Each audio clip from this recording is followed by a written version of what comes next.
Hello everyone, and welcome to another oil painting video. As you can see here, I have a canvas with a couple of little hills sketched out, and I decided to change my mind, and I'm not making those at all. So what we're doing is I'm going to put in a colorful painting today. Probably exaggeration colors, and not as realistic as you would find in nature, but it's something I just was having fun with. And I'm trying out some paints that are relatively new to me. Normally, I've been using the Griffin Elkid oil paint from Winsor & Newton, along with the Lucas 1862 oil paint, and those are really good oil paints. But they're professional quality, but they're not like this one. This one is Williamsburg handmade oil paint. It's a Tier 1 oil paint. It's a bit pricey, and it's just a bit pricey. That's all I can say. It is a handmade oil paint, and this is not the first time I've used them. I bought a starter set. I don't know if I made a video of them or not, but I did try them before, and they are incredible paint. Let's just go with that. The coverage is ridiculous as far as a little bit does go a long way. And it's kind of funny, too, because one of the things that I always did was look at the price per tube. Okay. And if this tube of artist, and I always wanted to go with artist quality. I never really went student. So artist quality paint, the Griffin Elkid paint is $5.87 a tube at dickblick.com. And like I said, it's artist quality. It's not a Tier 1 artist quality, but it is artist quality. It's archival paint. It's really good paint. And it's $5.87 for a 37 ml tube. Okay. Now you go to Williamsburg, and you can have a 37 ml tube for $40.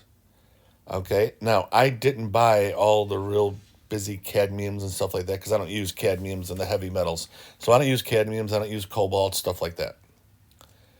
But it's still the cheapest tube for a Series 1 of Williamsburg. I want to say is $12 to $14. Okay.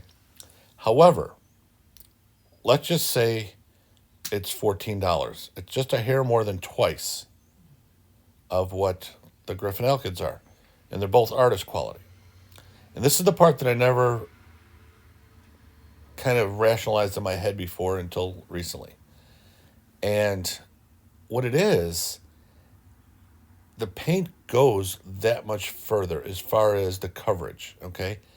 It covers a lot more canvas with a lot less paint. So you use a lot less paint.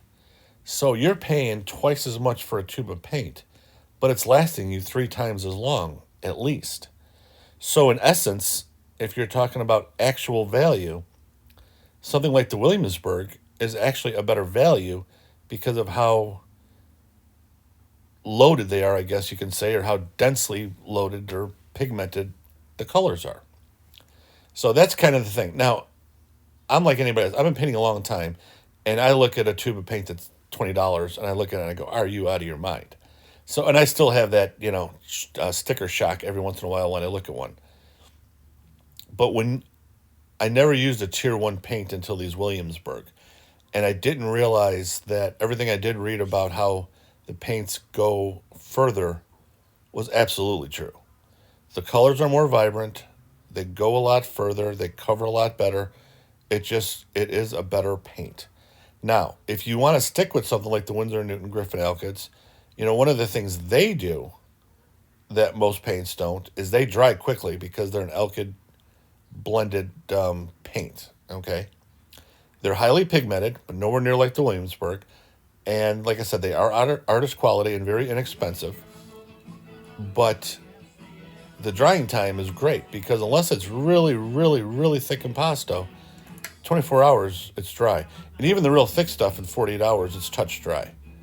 So it's a lot quicker to dry, and you can final varnish in 1 to 2 months, where something like the Williamsburg, you have to wait anywhere from 6 to 12 months, depending on how thick your application is.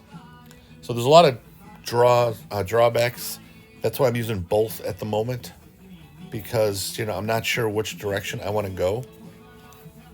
I can get a very similar vibrancy with the Griffin Elkids and the Lucas as I do with these. I just have to use more paint to do it. And I guess that's the thing. So in the long run, you save money buying the more expensive, highly pigmented paints. And then the other thing is the drying time.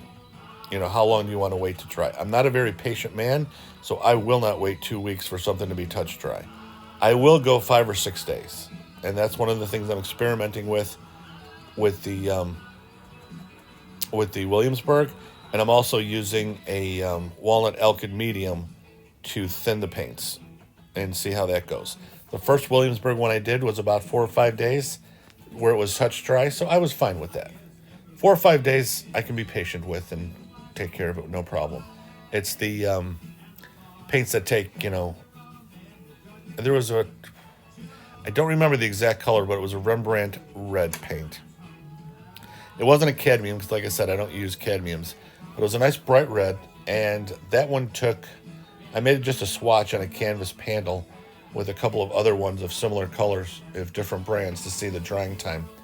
And it wasn't a real thick impasto, but it wasn't, real thin where you can see the canvas beneath it. It was somewhere in the middle. And that was like 15 days, and it still was not completely dry to the touch. It's still a little tacky. Something like that, there's just no way in the world that I'm going to be able to handle that. So far, the Williamsburg is working, and we'll see where we go from there. Like any other artist, you constantly try different materials to see what finally works for you the best.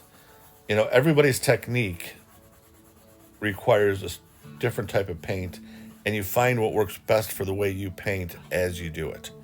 A perfect example is the Bob Ross method of painting works best with his paints. They were specially formulated for that style of painting, where other paints wouldn't work with that style. Okay, now if you noticed, one of the things I did here was my water looks a lot like that sky, except darker. As far as colors, it looks like it, but, a much darker value. And if you thought that, you would be exactly right. I used the same colors as I did in the sky, just a little darker version. Remember, I'm going to add white to it to show the water itself. So that'll lighten it up a little bit. But water reflects its surroundings. So I'm going to eventually have a little bit of green in there, and then the sky color, and the water is going to show up, really well. Like I said, this is going to be a little bit of a brighter painting than I usually do. I don't want to call my painting subdued, but I like the deep, rich colors, but I don't like the real bright in your face where you need sunglasses to view it. So mine are a little more subdued with color intensity as far as the brightness, I should say, the bright intensity. I usually don't go too bright with my paintings. Once in a while, but not often. Okay, right now, except for that little area across from right to left on the far riverbank, I got pretty much everything covered on this canvas. And this is, if I'm not mistaken, an 11 by 14 canvas. It's a stretched linen one, and it's a very nice surface to work on. It is a little more strength and definitely more archival than cotton canvas. And as a result, it's also more expensive than cotton canvas. And again, it's me experimenting, seeing what works best for the techniques that I use. And right now in this lull, and you have to stuck listening to my voice without seeing any action, it's because I'm cleaning my brushes and getting stuff ready to go at it again.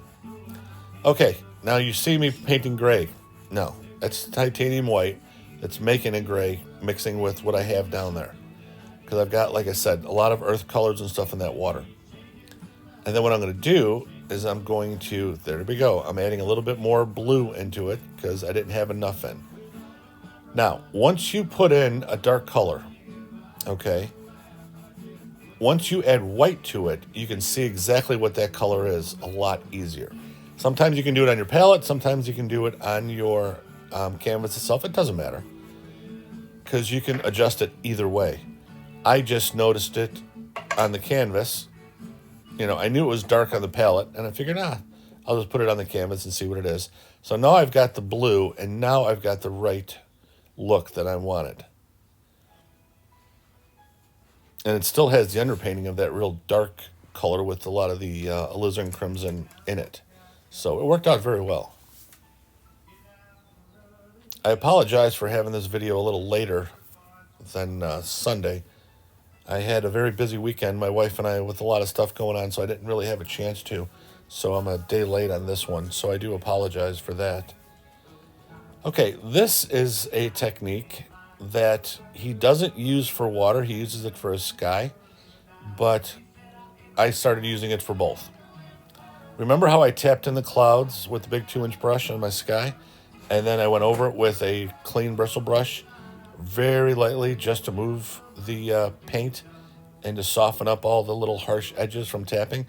Well, I use the same thing for my water too. And you'll see in a second how the effect looks. And it's pretty nice. And that's how I do my water now. I don't want to say exclusively, but most of the time. That's how I'll do my water. And I apologize for my speed on this thing slowing down, and you have to listen to my voice even longer than normal. For some reason, I'm having trouble with my iMovie today, and when I detach the audio from the start to do the voiceover, I always accelerate it to 2 times, so it's a little quicker for everybody. And like I said, for whatever reason, it just it keeps going out on me, going back to normal speed. So I do apologize. Okay, I don't know if you can see, but it's very, very gently. I'm barely touching the canvas to get that look. Like I said, I'm just pushing that white around to disperse it just a little bit.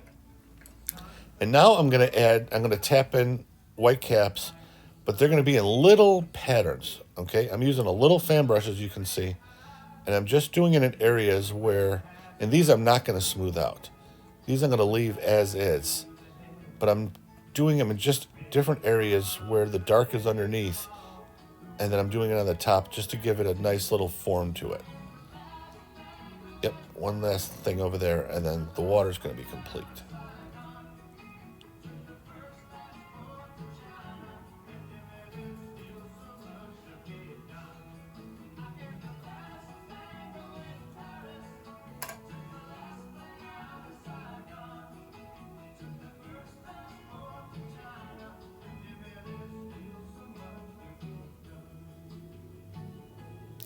I think the problem was, because I did 3 videos today, I was very busy. And 2 of them, I had to stop the video because I had something that happened. Somebody interrupted me and then restarted the video. Those are the 2 that I've had problems with the speed, keeping it up. The first video I did today, where I did it all in one shot, had no problem when I detached the audio and put it on double speed to stay. So I think that might be the problem. So I apologize.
titanium white, also mixing it in with that dark rock color.